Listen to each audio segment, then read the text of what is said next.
કે દાદાની નવી ટીમમાં જૂના ચહેરાને પણ સ્થાન મળી શકે છે। ઋષિકેશ પટેલ, હર્ષ સંઘવીને સ્થાન મળી શકે છે તો પ્રફુલ્લ પાનસેરિયાને પણ સ્થાન મળી શકે છે।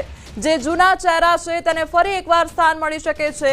પરસોત્તમ સોલંકીને પણ સ્થાન મળી શકે છે। સંવાદદાતા ગીતા અમારી સાથે જોડાયેલા છે। ગીતા, સૌથી મોટું અપડેટ કે દાદાની જે નવી ટીમ છે તેમાં જે નવા ચહેરા તો કદાચ સામેલ થશે, પરંતુ જૂના ચહેરાઓને પણ ફરી એકવાર તક મળી શકે છે।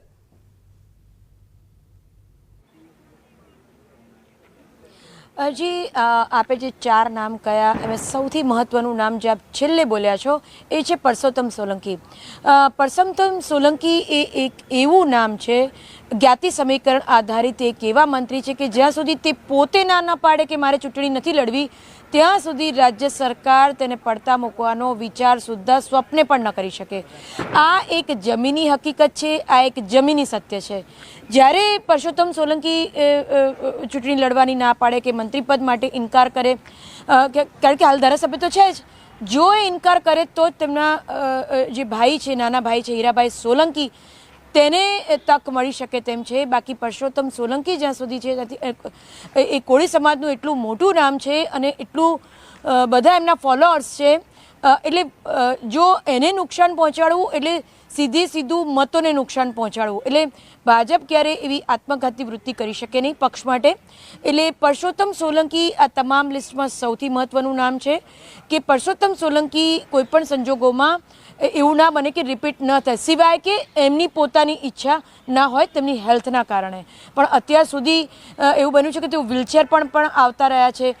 જ્યારે પણ પક્ષ માટે વોટિંગ કરવાનું હોય ત્યારે નાદુરસ્ત તબિયત હોવા છતાં પણ તેઓ આવતા રહ્યા છે અને ઘરે બેસીને પણ તેઓએ સરકારમાં તેમનું યોગદાન આપ્યું છે। એટલે એ જોતાં મને નથી લાગતું કે પરસોત્તમ સોલંકી પોતે કોઈ એવી ઈચ્છા વ્યક્ત કરે, ને જ્યાં સુધી પરસોત્તમ સોલંકી એની ઈચ્છા નહીં વ્યક્ત કરે ત્યાં સુધી પરસોત્તમ સોલંકીને હટાવવાનું સામર્થ્ય ભાજપમાં નથી એવું કહી શકાય, કારણ કે વોટ તેમની પાસે છે।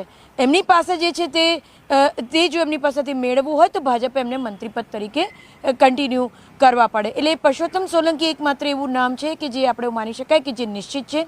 એ સિવાય સંભાવનાઓની જો વાત કરીએ તો એ સંભાવના હર્ષ સંઘવીની પણ છે કે એને અત્યારે તેઓ રાજ્યકક્ષાના મિનિસ્ટર છે, હોમ મિનિસ્ટર છે, તેમને કેબિનેટ મિનિસ્ટર બનાવાય।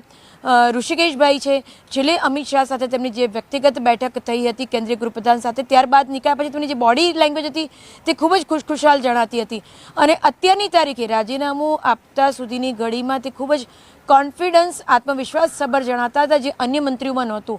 એટલે સ્વાભાવિકપણે જે મંત્રીઓ ખુશખુશાલ અને કોન્ફિડન્સ વાળા દેખાઈ રહ્યા છે, સ્વાભાવિકપણે એવું લાગી રહ્યું છે કે તેમને અંદરકાને સૂચના મળી ગઈ છે કે તેમને હાલ પૂરતું રાજીનામું આપવાનું છે, પરંતુ બીજા દિવસે તેઓ ફરીથી શપથ ગ્રહણ કરશે મંત્રી પદે। એટલે બે નામો એવા છે, હર્ષ સંઘવી, ઋષિકેશભાઈ પટેલ, જે એવું લાગી રહ્યું છે કે રિપીટ થશે। પાનસેરિયા પ્રફુલ્લભાઈ પાનસેરિયા રિપીટ થાય તેનું અથવા તો તેમનું મંત્રીપદ ન ગુમાવે અત્યારે કાયમી ધોરણે, અત્યારે એવું એટલા માટે લાગી રહ્યું છે કે પ્રફુલ્લ પાનસેરિયા એક એવા વ્યક્તિ છે જેમણે જ્યારે સુરતમાં જ્યારે ટિકિટ માટે બબાલ થઈ હતી ત્યારે તેમણે સ્વેચ્છાએ પાર્ટીને આગળ કરીને પોતે પાછળ હટ્યા હતા। એટલે પાર્ટીનો નિર્ણય શિરોમાન્ય અને પાર્ટીને જો કોઈ ટિકિટના લીધે અને પોતાની દાવેદારીના કારણે અન્યો સાથે કલેશ થતો હોય તો તેઓ પોતે સ્વેચ્છાએ પાછળ હટી ગયા હતા અને એના જ કારણે તેમને ટિકિટ તો મળી પણ તેમને મંત્રીપદ પણ મળ્યું। અને આ જ એક કારણ છે કે તેઓ ફરીથી તેમને મંત્રીપદે કન્ટિન્યુ થઈ શકે છે। બીજું કારણ એવું છે કે મંત્રીપદે રહ્યા પણ તેઓ ખૂબ જ લો પ્રોફાઇલ રહ્યા છે, જમીન સાથે જોડાયેલા નેતા રહ્યા છે। તેમની જે છબી છે તે સાફ જણાઈ છે, લોકોના વ્યક્તિ તરીકે રહ્યા છે, લોકોની સાથે સતત સંપર્ક જાળવતા રહ્યા છે। એટલે લોકોના થઈને લોકોની વચ્ચે રહ્યા છે, જે જનપ્રતિનિધિ તરીકે રહ્યા છે, જમીન સાથે જોડાયેલા રહ્યા છે। એટલે એ કારણ લાગે છે કે તેઓને ફરી રિપીટ કરી શકે। જી।